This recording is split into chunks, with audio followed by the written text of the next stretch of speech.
So I got my phone up there.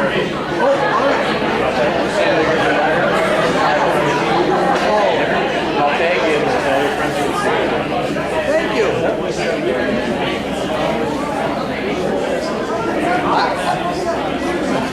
Hi, Bill, congratulations. Thank you. Oh, good.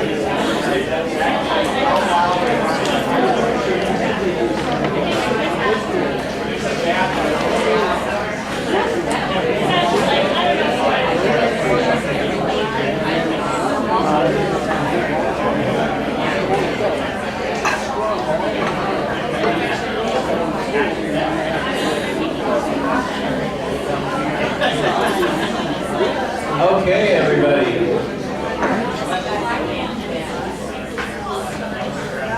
So at this point, we're going to do the main event of our program, which is our Hall of Fame induction ceremony. So I will hand it off to Mark Anderson here, who is the chair of our Hall of Fame. Thank you, Mark.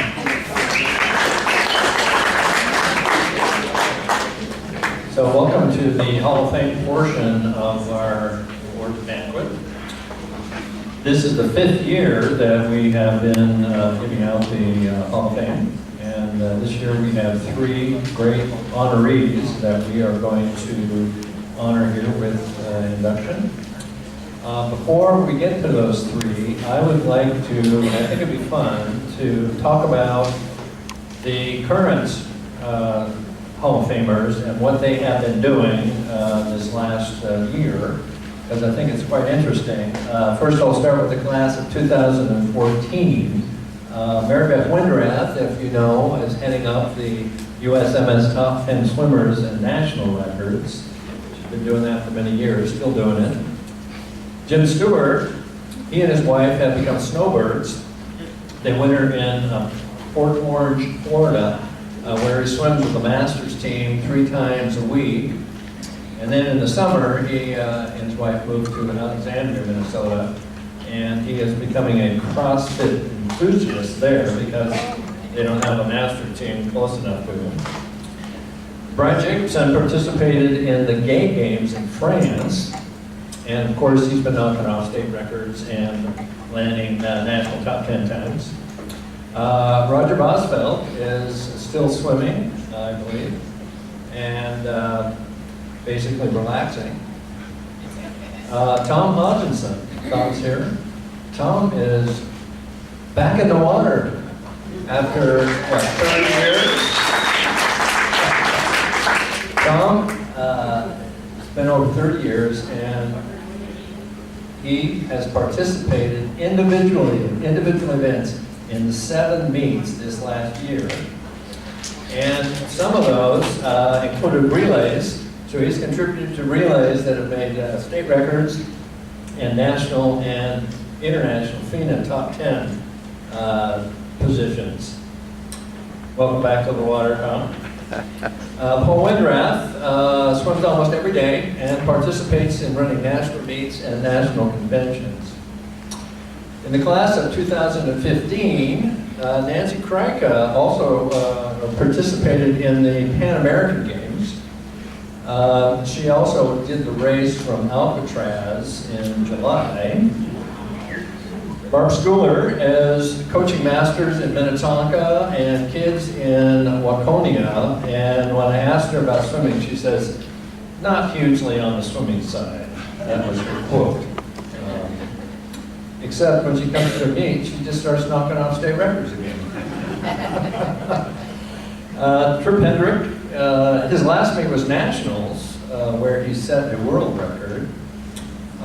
He had a health challenge, but he should be fully recovered now and back in the water. So we should see him soon. He's been doing a lot of coaching.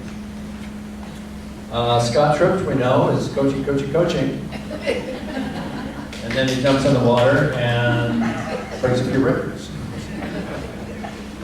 Pete McKee is here, and he has been volunteering like crazy in all kinds of things, and been swimming pretty well.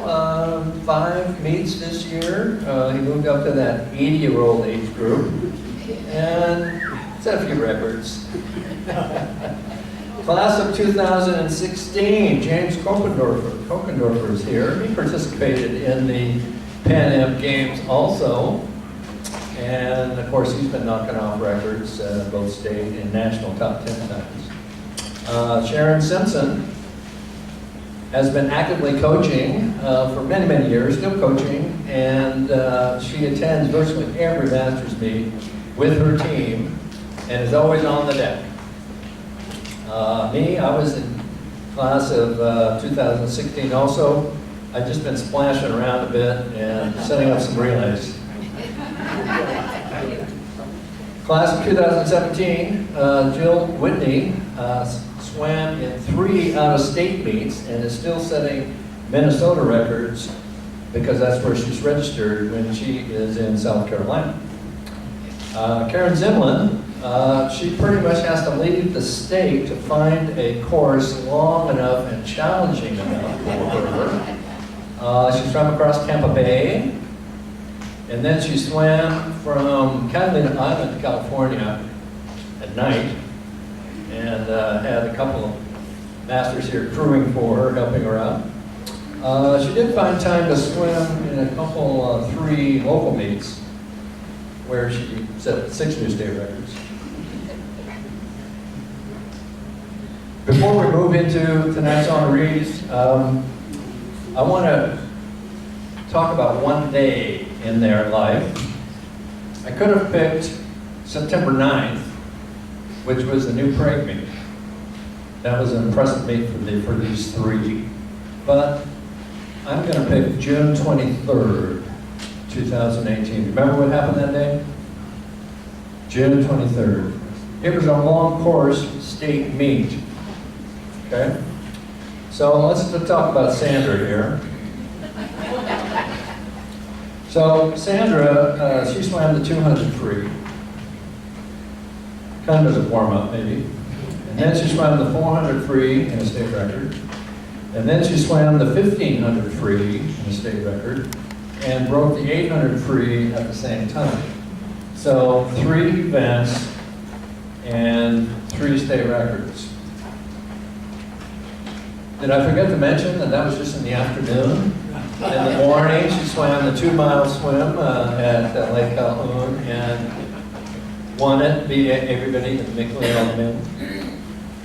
And she followed that up with a 1 mile and then was the fastest woman there by 4 minutes. So that was just, we're talking June 23rd here, and that was Sandra. Now let's talk about Babs on June 23rd.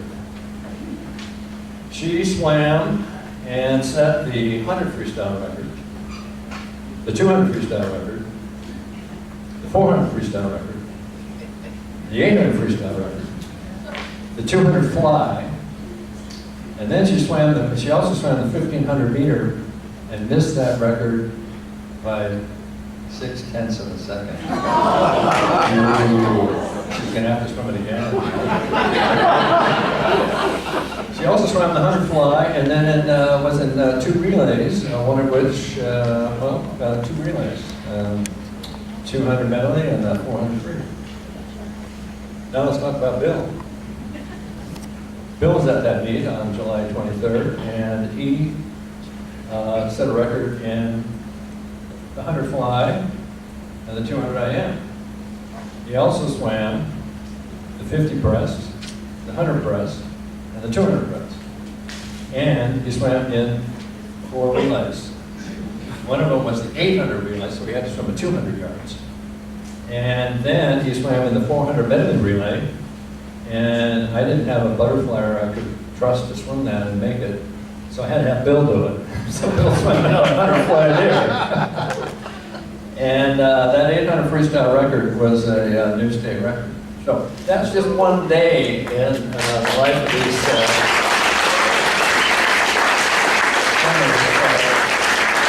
definitely competitors and definitely workhorses was about the best word I could come up with. So at this time, I'm going to invite James Kokendorfer here. He's a Hall of Famer, and he is going to introduce Babs. James? Crying towel for me later.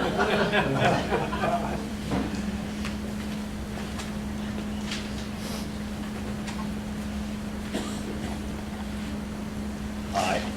Hi. My name is James Kokenheffer. I was honored to join the Hall of Fame group. Thank you, Hall of Fame committee group, and be able to give the chance to introduce Hall of Fame candidates and now inductees. When I heard about this opportunity this year, I jumped at it, and I was really pleased to be part of this. Now, some of you might be wondering why am I holding this paper towel roll and what it has to do with the next Hall of Fame inductee.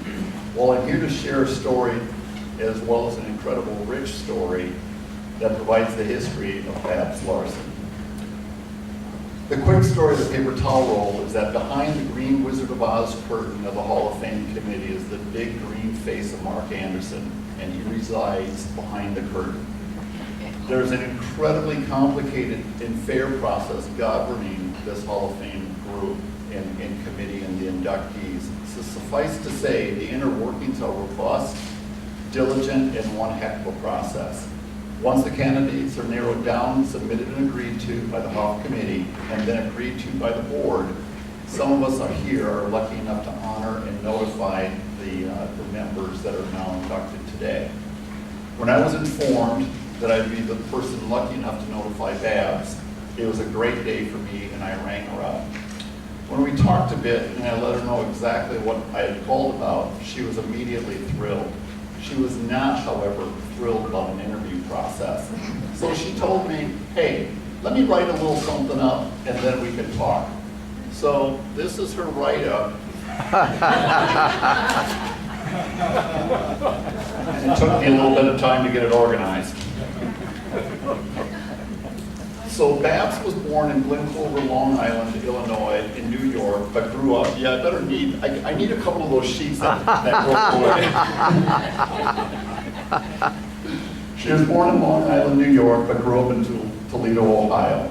At around 7 or 8, a pediatrician told her parents that she should take up swimming because she was so left-handed. Now, I actually went to WebMD to look this up, and I'm not a doctor and don't play one on TV, but I couldn't confirm the diagnosis. But it fascinated me. And I think that once I get through this whole story, you guys will all be glad that the doctor recommended that Babs started swimming. One of Babs' first coaches was the late, great Sandy Wilson. He taught Babs to swim both at the AAU Toledo Club and the Country Club League. One of Babs' first swim meet memories is from when she was about 11. She was signed up for the 200 butterfly and in the Ohio Association AAU Senior Championship, and as you might guess, she finished first place. Babs and her family moved to Richmond, Indiana to start her 7th grade. Richmond did not have much of a program, so her mother drove Babs 140 miles round trip to Indianapolis 3 times a week. Imagine that, 140 miles to bring a kid to And my swim. sister too, it just wasn't me. I gotta get that paper towel roll back and remember the rest of the story you sent me. So when Babs' father was transferred back to Toledo 6 months after moving to Richmond, her parents rented a home from Dr. Miles Barton in Indiana for 3 summers. During those swims, she trained with Doc Councilman's IU swimmers during the summer with Olympian George Breen, Alan Summers, Mike Troy, and Jet the Jet Jastrzemski, who was a 2-time Olympic swimmer for bronze medalist in 200 breaststroke. And talking to Babs, back and forth, and then doing some internet research, it's amazing to go back and see some of these articles and understand the caliber of swimmers that Babs had the opportunity to swim with and grow up. So during that time, she worked in high school freshman year at Barton's to train and then participate in the 1960 Olympic trials where she placed 10th in the 400 free. And in 1962, she was named to the AAU long distance team for placing 3rd in national championships held in Lake Placid, New York. So to summarize, Mom drives Babs and her sister, 140 miles each way, or round trip. Dad gets transferred back to Toledo.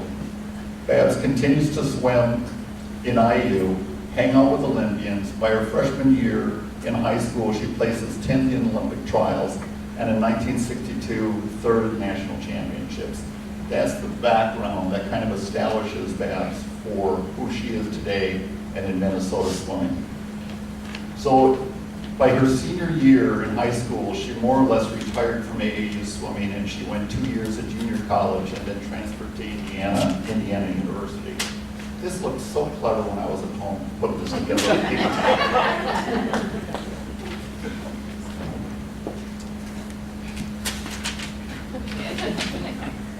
So as many of us know, back in the 60s, Title IX didn't exist. So Babs swam the 1968 Women's Club, and eventually in June 1997, and I think this is just the progress of the world, June 1997, she was recognized as a varsity letter earner at IU. So in 1983, Babs had been married for 14 years, had 2 children, in school all day, returned to work as an educator. Fortunately for all of us, the siren song beckoned her back into swimming. And her first national event was at the IU natatorium that opened up in 1982, and she participated in the 200 backstroke in 1983 at that nationals. Babs eventually joined the Jordan Y, which eventually became Indy Swim. She had hoped to use swimming as a way to maintain a healthy lifestyle and age gracefully.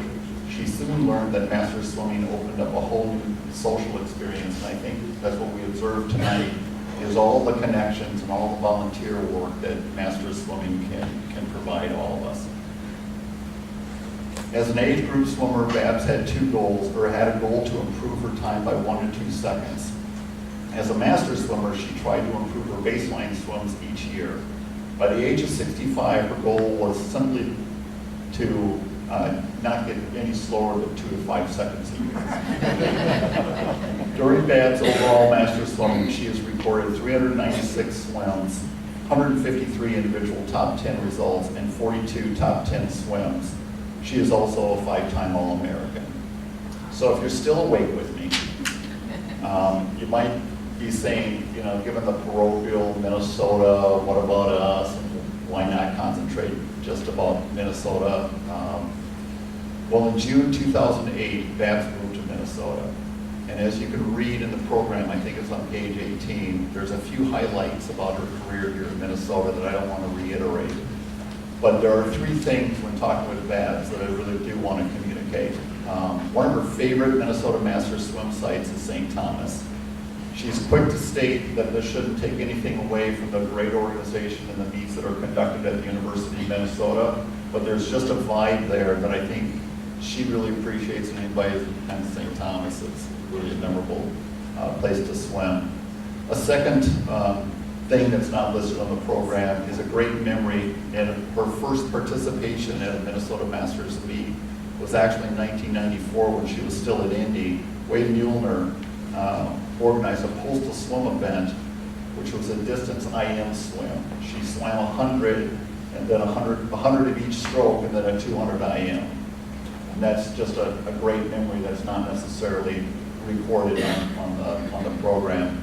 And lastly, Babs is very quickly to communicate that it's a privilege to be part of Minnesota Masters swimming. And in Minnesota Masters swimming, you can always find a pool to practice in and a meet to participate in. So as I close this portion of the induction ceremony for Babs, there's 2 things I'd really like you to take away that Babs and I chatted about. Number 1, Minnesota records that she's achieved, she'd consider as just a fringe swimmer. She's not an Olympian, she's a fringe swimmer. But then look at the records and she's fantastic. So she and I might agree to disagree on that attribute. Number 2, she feels privileged at this point in her storied career that she is setting Minnesota records. It brings her joy, and she likes the thought of setting records so that Title IX swimmers that will come after her provides a bar that they can leap over.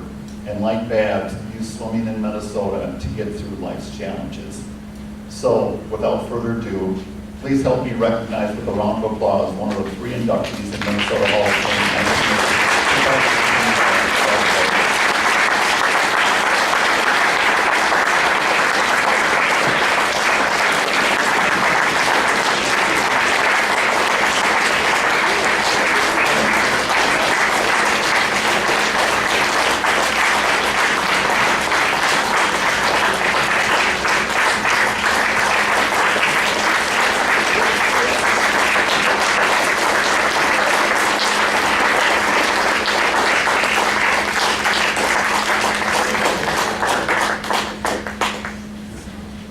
All I want to say is thank you. I'm overwhelmed. Thank you. You said it all, so I don't need to say anything else. He was speechless.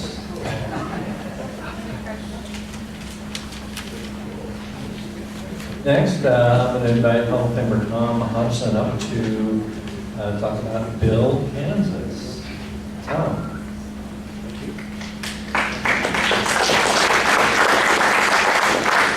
Thank you. And thank you, Mark. And Jim, you said some very nice things about Mark and how he runs the Hall of Fame committee. I realize that you're one of the junior members and you have to say nice things about Mark. He really is a tyrant, and you just try to be one day late with your votes or your comments. And man, he's all over you and asking emails and texts and stuff like this. It's really an ordeal. But out of service to the Minnesota Masters, we put up with him, and thank you for your service. I'm mostly joking. Congratulations, first of all, Babs and Sandra. So well deserved. Wonderful, wonderful. And equally wonderful, the chance to talk about Bill Kansas. Minnesota Masters Swimming, as you know, has been blessed with many swimmers who share national class swimming excellence with world-class enthusiasm and generosity. This room is full of them, none of them finer than Bill Kansas. Bill's swimming record is Hall of Fame worthy in its own right. Over a 43-year span, Bill has 34 individual, 17 relay national top 10 swims, 12 individual and 12 relay state records, 2 All-American relay swims, 4 international top 10 relay swims. And this remarkable career began at age 6 in a backstroke race at the St. Paul YMCA, where he finished dead last. If you've ever seen his backstroke, you'll understand why. Progressing through high school, where he captained ultimately the St. Paul Central team. After college and a decade and a half of work, Bill returned to swimming in his late 30s after seeing a note in the paper about a meet. It says, "I bought a suit, finished last in every race, but first in my age group." It says everything about Masters swimming at our age. Soon after, he joined the Northern Shores Aquatic Club in Shoreview, where he trained and competed with Hall of Famers Roger Bosveld and Jim Pellisier, our dear Ray Hakamaki, and equally dear Mamie Brown. It was then in December of '75 that he set his first state record in the 200 breaststroke. We got it turned over onto his front, and he went pretty well. The next year, at the Nationals in St. Louis, Bill launched his national class career with a third in the 50 breast and was the national runner-up in the 100 and 200 breast. Similar success followed him to the 1977 Nationals in Spokane, where his multiple top 3 finishes helped lift Northern Shores to a 5th place overall team place at the Nationals. That's a little redundant. During this time, Bill recalls fierce competition with his Northern Shores teammate, Harry Brown, Mamie Brown's oldest son. Bill recalls that Harry would win the 50, Bill would win the 200, and the 100 was really competitive. Bill then gracefully entered his self-described tennis, skiing, and ballroom dancing phase, but returned to swimming and Nationals success at the 1993 Nationals, at the U of M Aquatic Center, where he recorded 4 top 5 finishes. And his most recent return to swimming was in 2013, and he has graced our meets and record books since then. But even more special than his national class swimming resume is the genuine optimism and generosity Bill brings to every meet, be it in a relay swim, a cheer, a special good luck wish, or simple displays of sportsmanship, like never leaving the water before every competitor has finished. Officials and volunteers hold a special place in his heart and are the recipient of his thanks at every meet, an example for all of us. For the Minnesota Masters team, Bill has the willingness to swim anything, anywhere, for the good of the team, as Mark noted. Bill especially loves the relays because, in his own words, it gives me a chance to meet more people. You'll rarely see Bill without his infectious smile, even after a back-to-back 200 breast, 400 medley relay, and 400 IM, with an enthusiasm that absolutely pegs the positive energy meter. He makes that level of fun fit perfectly with how his good friend and fellow Hall of Famer Pete McGee described Bill Kansas as one of the toughest swimmers I have ever known. So it is my great joy and pleasure and honor to not only present Bill with his Hall of Fame jacket and plaque, but this beautiful water bottle as a memento of my personal affection.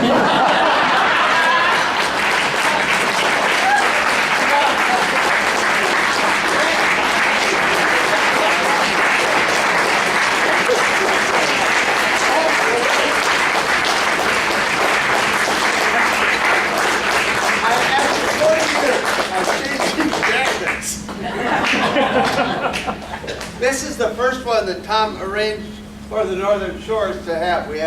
All of us had these cool sets. Oops.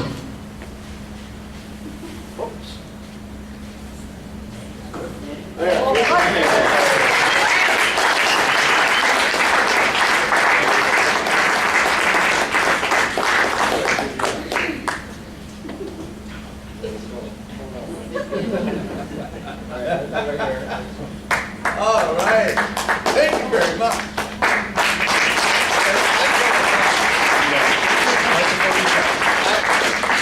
Thank you. I'm going to talk a little bit. Thank you.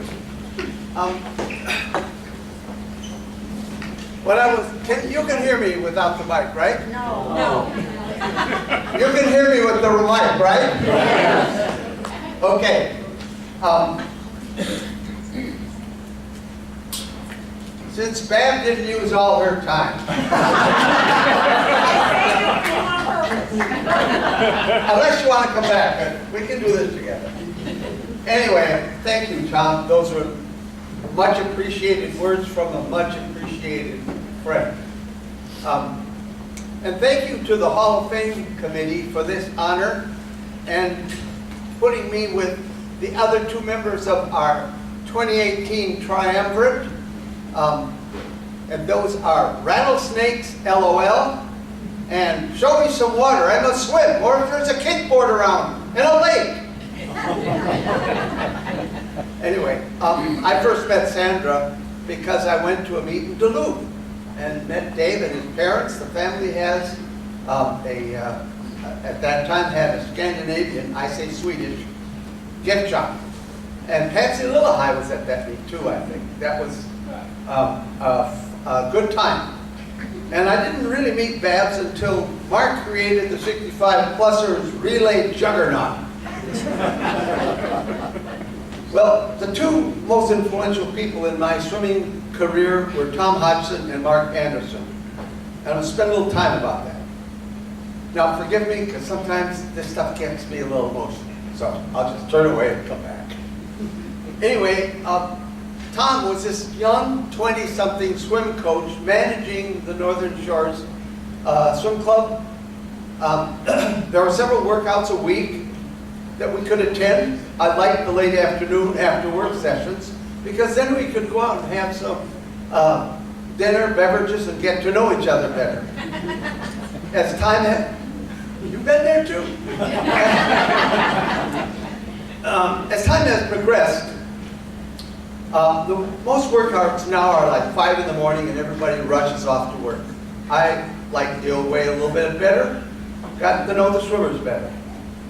Anyway, as I looked at it, here's this young kid managing to keep people in line who were 2-3 times his age. Now, if anybody here is looking for somebody who can herd cats, you might have the guy right here.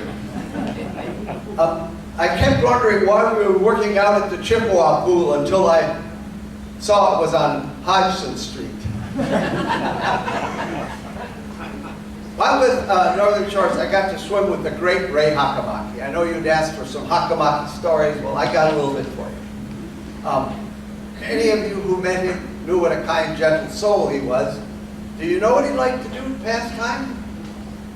He could figure out the combination on padlocks. You'd buy a padlock, you forget the combination, you just hand it over to Ray. And before you know it, he's got the combination for you. I don't know how he did it, and I don't know anybody else that ever did that. Anyway, we were about 16 years apart. He would set the breaststroke records, and then they would stand for 16 years, and I got to break them. Then a couple of years later, behind me, Pellissier came and would make a shamble of my times.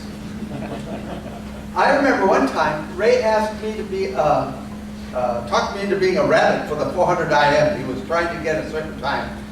And so I was the lucky guy. We came in about the same time, but remember, he was 16 years older. So he's an amazing swimmer. I wanted to point out that the 1976 Nationals was my first experience in a national meet. And 16 or 18 of us went out there under Tom's leadership, and all of us came home with hardware. Cool. We would spend the days at they had outdoor pools in St. Louis there, where the meet was. We'd spend the days around the pool, swimming our events, and actually schmoozing with the Australians. They weren't there to swim. They were there to have a great time. And they did. I still have one of their T-shirts. I can't fit into it. Let's see.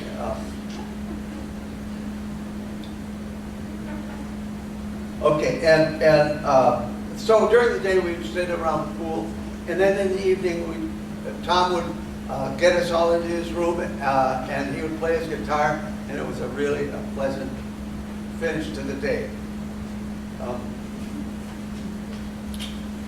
Another notable swimmer in our group was Mamie Brown. You heard Tom mention that.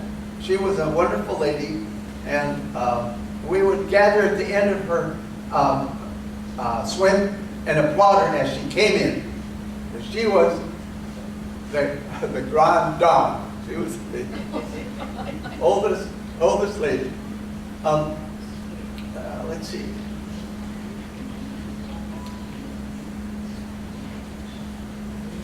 So all those good things happened with Tom Hodgson. A few years back, I got back into swimming. About that time, Mark Anderson, relay guru, thought that targeting retirees might work. That's the 65 plusers. This was important for me because I like the idea of being a part of a team. As a result, I now know a lot of the 65 plusers, and relays have done well. And for the first time ever, we had 4 swimmers that were 75 years and older in Minnesota. And so we swam and set records in those 4. It was a cool time. And I got to meet a lot of people. As I go on here, you're going to note that relationships and connections meant a lot to me. I met the Rochester group, of which Babs is one, and includes my younger breaststroke buddy, Dave Arlander.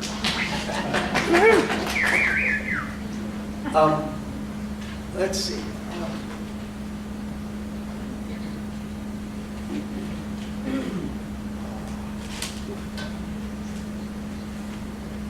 I think the 65-plussers relays helped generate team. An excellent example of that is the first annual Elaine and Robin Clefman Yard Party. We all had a great time. And thanks to Mark, we ended up with name tags so we could recognize each other with clothes on.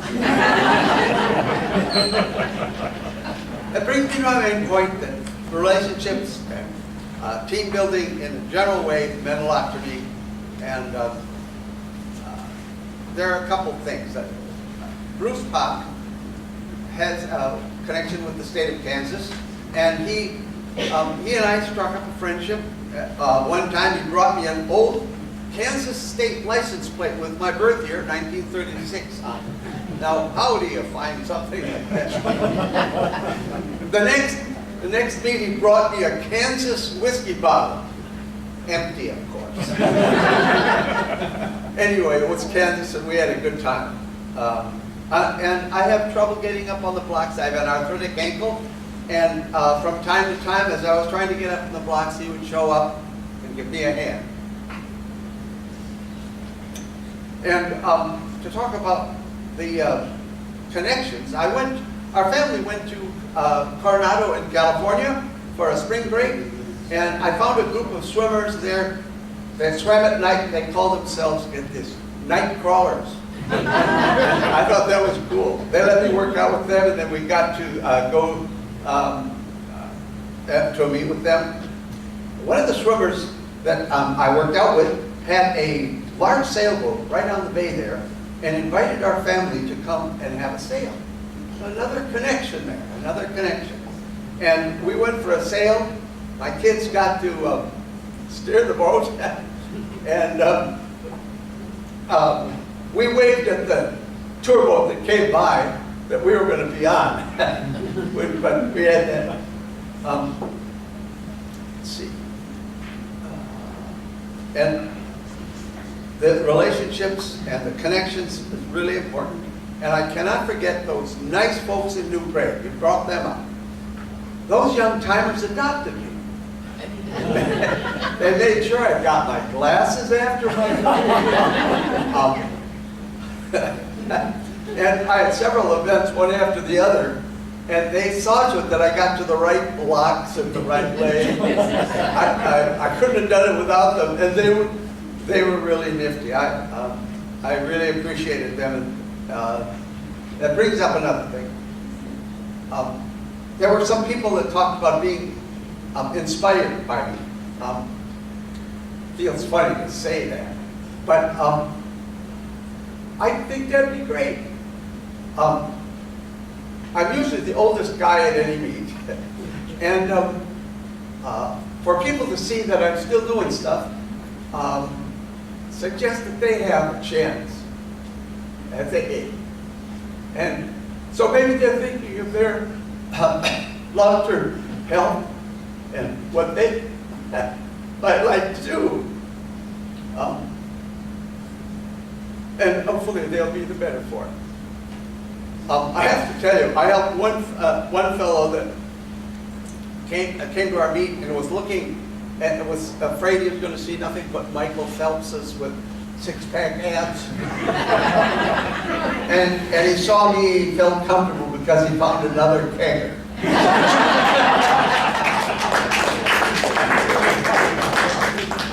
Okay. Swimming has been a wonderful thing for me, and I'm proud to be in the company of Babs and Sandra and to get this incredibly important award.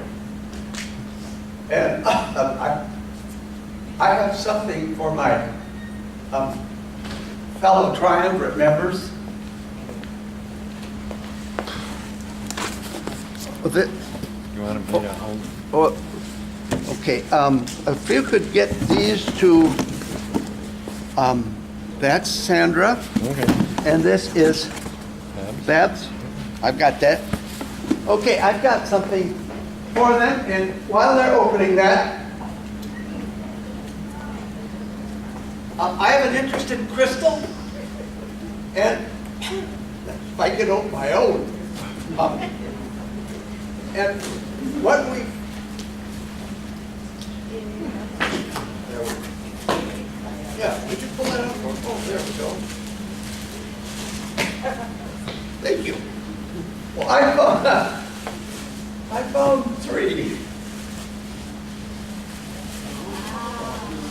kind of crystal you give swimmers?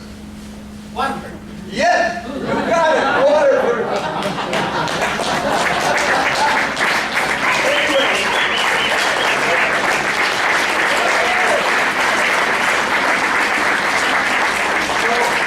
There's something to keep. Remember our special connection. My best to the both of you, and congratulations.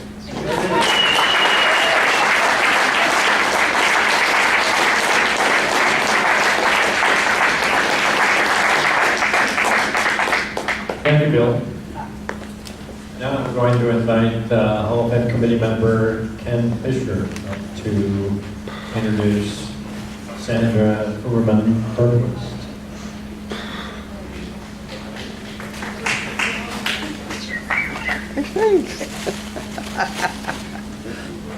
Mark?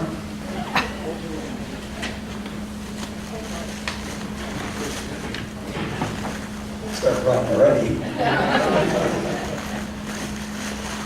First of all, I'd like to extend my thanks for being a participant in this whole event.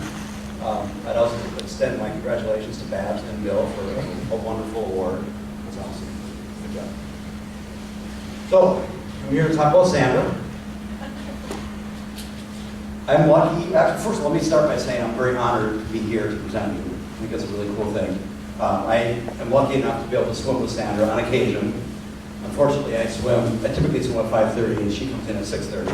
There are times when she does come in at 5:30, and Sandra, if you ever see a look of horror on my face and being said, oh my God, I gotta work really hard because Sandra's here. And I gotta work hard just to keep up with her. So don't take that personally. So I just want to talk a little bit about her story. First of all, Sandra's pretty young to be inducted into the Hall of Fame, so I'm not going to have years and years of history to tell, but she does have a story. And it starts by going back when she was 2 years old. She took swimming lessons, but she failed. She refused to put her head in the water, so she got kicked out of swimming, and she cried. She had a slow start. A few years later, she did start at Fox Jets in Eden Prairie, and I think, from what I understand, a lot of her passion came from her family, from her dad and her family that got her back into swimming. She started at Fox Jets when she was 7, and in her words, she said, I really was not a very good swimmer when I started, but I think things changed, because when she was 13 years old, she got her first championship time in the 50 freestyle. And just from doing research with her, I understand that I think that was a pivotal moment in her swimming career, as silly as that sounds, a 50 freestyle. But the next year, she quit professional dancing to focus on swimming. And the very next year after that, she won an award for being the hardest worker. So I think that was, again, a very pivotal event in her career. So moving on to high school.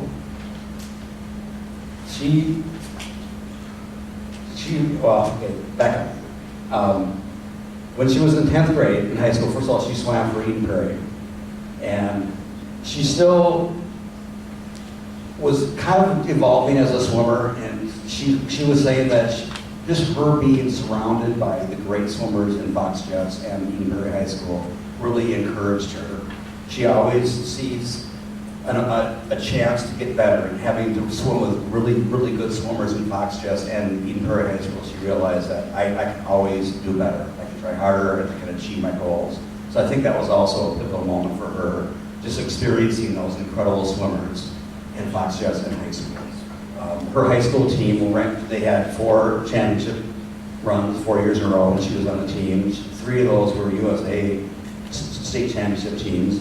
She also was a multi-200 butterfly champion, and she had the 400 freestyle championship, and that was when she was a sophomore. It was a senior that actually set the state record. So she was starting to evolve when she was in high school. She's also had All-American honors in high school, a lot from her butterfly events. Moving on to college, she swam for Northern Iowa, and she said that swimming in college was a very different experience. She felt like she was a small fish in a big pool in high school because of these incredible swimmers that she was with. She went, not that the swimmers in Northern Iowa weren't good, but it was a smaller school, and she felt like she was a big fish in a small pool, and she excelled incredibly.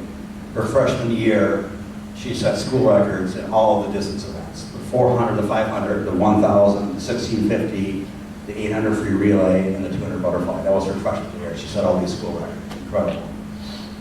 So, her college career also gave her an opportunity to swim. Her coach took her to Summer Nationals in 2002, which was a very good event. She said she saw a lot of the Olympic swimmers, including Michael Phelps, that really encouraged her to take her swimming to the next level. So after college, this is when Masters comes into play. She joined Hopkins Masters 12 years ago. She swam, I believe the first pool she swam in was at Eisenhower, and as she appropriately refers to the school, or the pool, as the 5-lane dungeon. Because it is. So her master's experience, her contributions have been, you really have to look at her experiences in two ways, both in a pool and then her open water accomplishments. So let me start by talking about some of her pool accomplishments. I know a lot of people have talked about them already tonight. I want to add a few more. First of all, she has 51 U.S. Masters top 10 times. She has 6 FINA top 10 times. She has an All-American honor. She has 12 state records, all in the pool. Now, if you look at open water events, she's been swimming for, well, since 2008. And I was kind of looking at some of her events in the last 2 years. In 2018, this year, she swam at least 10 events. In 2017, she swam 12 events. And of those events, she won outright 13 of those events. 3, at least, I could be wrong on some of these numbers, but at least 3 of those events she took the top woman times. 2 of those events, both in 2017, she set a course record. That was the Vermont to Quebec swim. I'm not going to even attempt to pronounce the name of the lake because I'll botch it. But she had a course record in that event. And then a month later, she swam a 36-mile swim, and she won that event by over an hour. That's including men and women. So that's an incredible feat, 1 month apart. And again, she's been doing this since 2008. She's an amazing open water swimmer. I think just kind of in general, my experience with Sandra, I think she's a very quiet and very humble and very modest swimmer. I think she's one of the hardest working swimmers I've ever seen.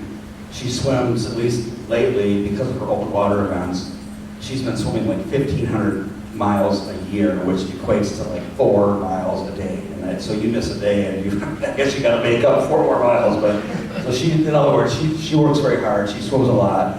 She's an amazing swimmer, both in the pool and in open water.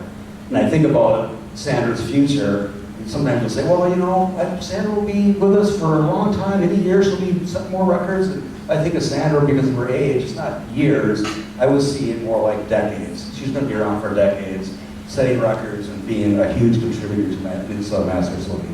So I think that's awesome. So with that, I just want to say congratulations, and please join me in welcoming her to the Minnesota Masters Hall of Fame.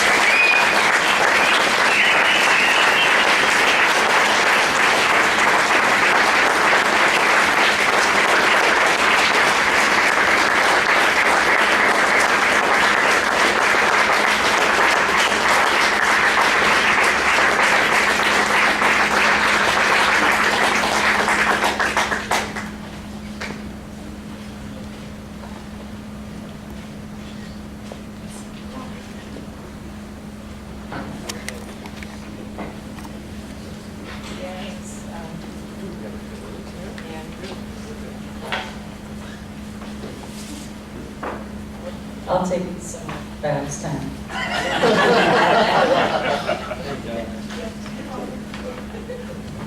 Alright. Well, first of all, I want to say just thank you. This is just such a great honor. When we came up with the idea, or even the thought of having a Hall of Fame, was how do we do this? Mark, you're just a fantastic job, and to be here among all you guys that have been in this Hall of Fame, it's such an honor. When Mark came, to practice on Saturday and told me. He was like, "Congratulations, Sanford." And I was like, "Oh, thanks." You know, I didn't really know what he was talking about. So,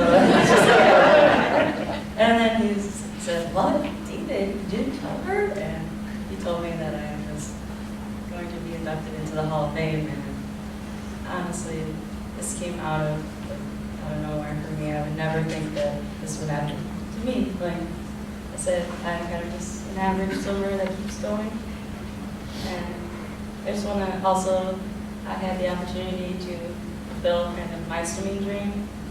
When you start swimming, you know, you think like, I want to be an Olympian and stuff like that. Well, reality kind of hits and you're like, that's not me. But I got to compete on the Venus circuit in open water events because of some of my master's swimming performances. And without this organization, and without these guys all for doing what you do, putting up with these, Scott for coaching and being kind of ridiculous at the time.